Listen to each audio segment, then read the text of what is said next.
in that country, not affecting other countries' inflation and unemployment. So do we have the drawback of free floating system? Yes, we do have. Number one, if you are having a unemployment, it adversely affect your country.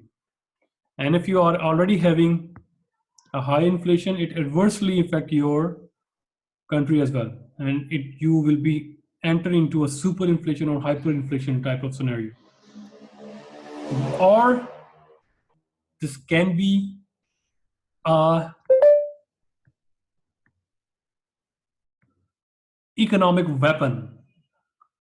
So if you go to the histories, and you will find out that US did the same to the Russia when they entered into their free floating countries, and they disturbed their forex exchange rate. In that case, their value of the currency go down, and people trusting cigarettes rather than the Russian currency.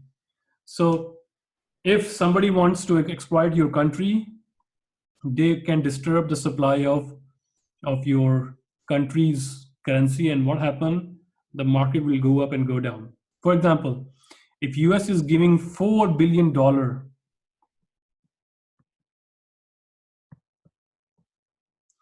worth of order to Chinese company, right? In free floating system, what happened?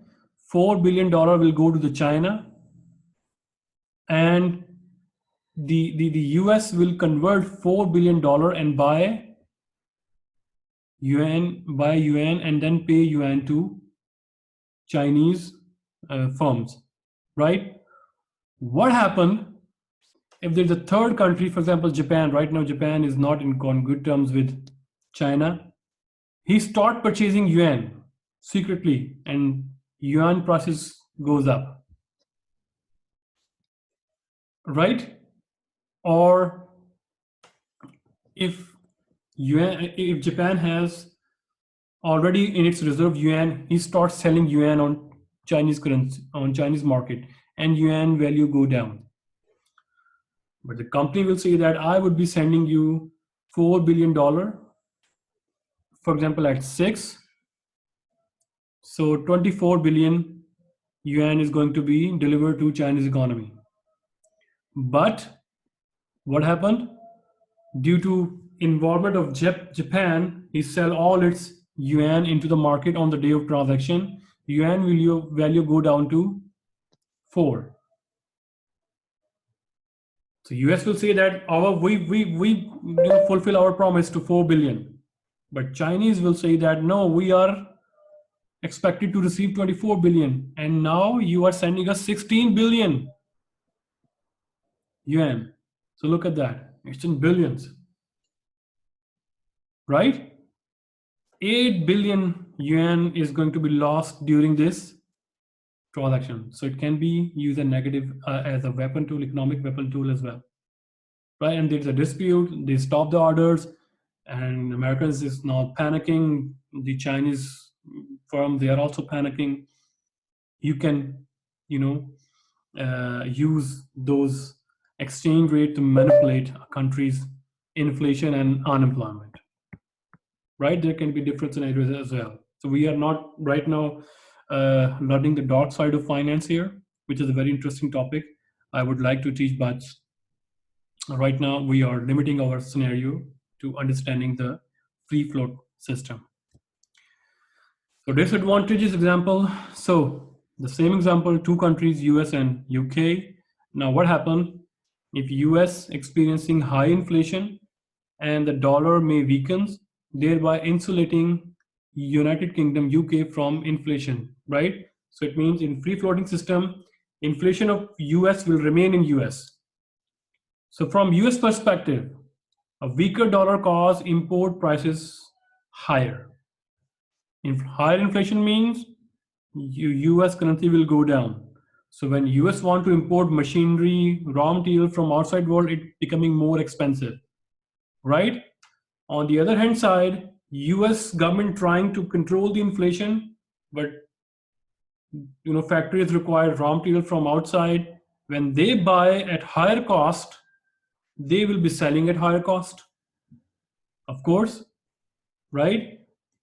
You will be selling your product at $10, but now it costs you $15. How can you sell at $10? You will be selling at $20. So $20 remain fixed. And now on the other hand, government is trying to reduce the prices, but due to higher cost of production, you cannot reduce the prices. In that case, your currency start weakening, weaker, weaker, weaker, weaker. And in the history, we do have these kind of scenarios. The Bulgaria crisis, the Zimbabwe crisis. So you can just Google it. The biggest, currency offered in the history. You will find out, many amazing stories. 500 billion worth of currency is just for one note. It's written on the over there. So you can just Google it and you can find out that how we can ended up in having hyperinflation. So US producers recognize their foreign competition has been reduced due to weak dollar, but they can more easily raise their prices without losing customer from foreign competition as well.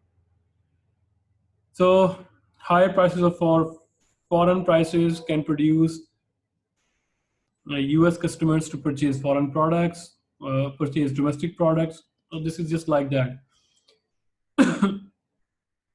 Now the third one, managed flow. It means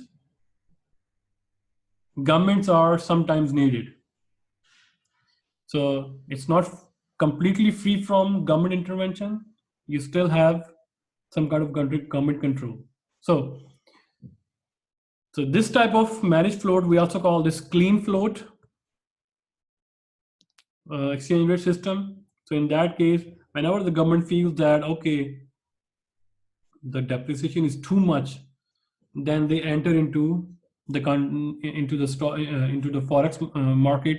Not like that, they just fix it. No, they play with the market.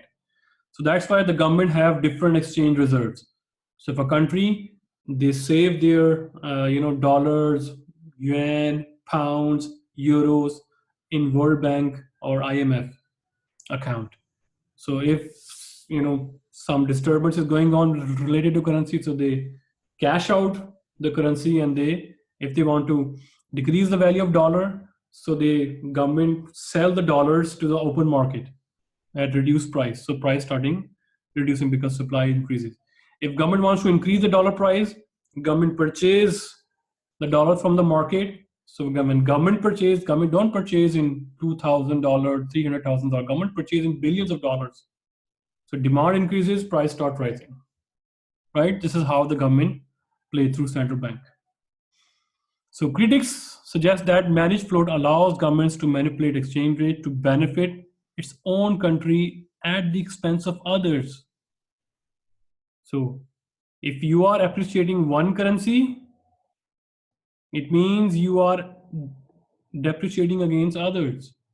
So for example, the exchange rate between dollar and pound. So what does it mean? Appreciation of dollar means depreciation of pound, or appreciation of pound means depreciation of pound. So the other country will say that what it has to do with me, why you increase the value with me, we are having a contract and now you ruin the contract. But the government will say that it is in a greater good for our country, right? So you are basically doing, cashing out the benefit at the expense of others. So the criticism is that government may attempt to weaken its currency to stimulate stagnant economy. When you see that you are in deep down, your currency is too high or too low, so government can interact and try to restore the economy. The increased aggregate demand for its product result from such policy may reflect a decreased aggregate demand for the product in other country as the weakened currency attracts foreign demand. So simple, if your currency is upward, government will reduce the currency. When government reduce the currency, your products look cheaper to outside world. They will give you the orders, and the companies will sell the products to outside world, receive money. Circulation of wealth is going to be good. Employment is going to be increased. Factories running. Government will receive more taxes. So all the benefits start, and the economy is, starting to revive from recession or stagnant economy. Although this criticism is valid, it could apply as well to fixed exchange rate system where governments have the power to devalue the currency.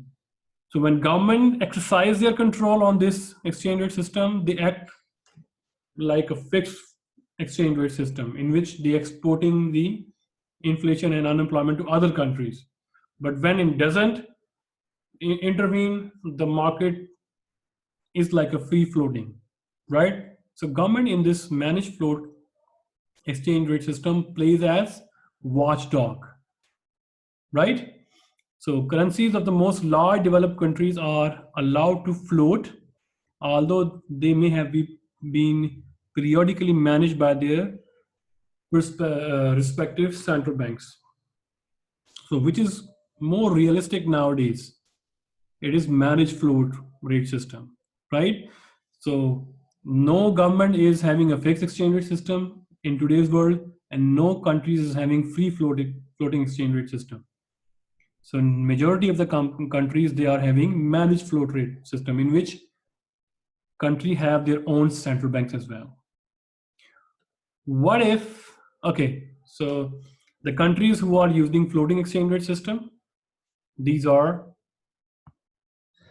Afghanistan, Argentina. So you don't see a very developed country here, right? Afghanistan, Argentina, Bolivia, they don't have greater role of their central banks, or maybe they don't have the banks over there, but still they are using or they have used floating exchange rate system, right? Now, criticism on managed float exchange rate system. So we talked about its benefit is quite good, but is there any drawback? Let's just talk about that. A government may attempt to weaken its currency to stimulate a stagnant economy. This increases the aggregate demand for its product, because when you weaken the currency, your product looks cheaper to outside world, your product demand gonna increase. So this result may reflect a decreased aggregate demand in other countries, demand of the product of other countries. So when people start buying from you, they won't buy from others, right? So in that case, weakened currency attracts foreign demand. So in that case, basically you are attracting others to purchase from you, not others. So that claim that you are doing and somebody else is paying your cost, so you're doing at the expense of others. So this is quite right. So when you try to revive your own economy by devaluing the currency like China is doing, so US is blaming and bombarding this kind of concept to China, that China is artificially maintaining low yuan. It should increase the yuan so that our deficit with the Chinese should be reduced, right? So although this criticism is valid, it could apply as well to fixed exchange rate system where governments have the power to devalue, and currencies of most large developed countries are allowed to float, but according to their central banks. Now, pegging. What is pegging? So normally pegging is done by underdeveloped countries, or those who don't have good financial people over there, or financial literacy over there. So in which you peg your home currency with foreign currency or index of foreign currency. For example, so you don't have that kind of expertise in forex exchange or in finance, so you peg your currency with the dollar. You say that I don't have gold reserve, I have dollar. So if dollar value increases, my currency value increases. If dollar value decreases, my currency value decreases. Right? So why the governments do that? Because governments peg their currency's value, that of stable currency such as dollar, because